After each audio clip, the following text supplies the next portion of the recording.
Šta mislite, šta govore golubovi ispred prodavnice? Kupuj kruh, kupuj kruh, kupuj kruh. Crtani vicevi.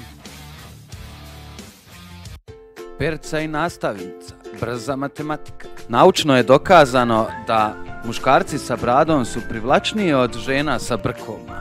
Ja gledam ove nastavnice danas, Bog te uvijek kako su dobre, čoveče. To je nešto nevjerovatno kako su te žene dobre. U moje vrijeme, znate li kakve su nastavnice bile?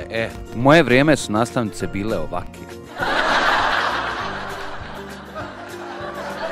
Ajde da ne odugovlačimo i da krenemo sa vicom, tako da izvinite, moja nastavnica će jednostavno biti ružna u ovom stiču. Perice, čula sam da si brz i dobar iz matematike. Ajde reci mi koliko je 70 puta 24?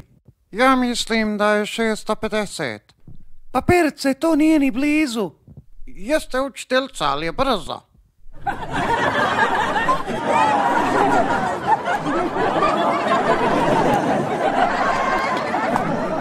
Bacite like i subscribe i vidimo se sljedeći put. Biće ovoga dosta više, polako, ali sigurno.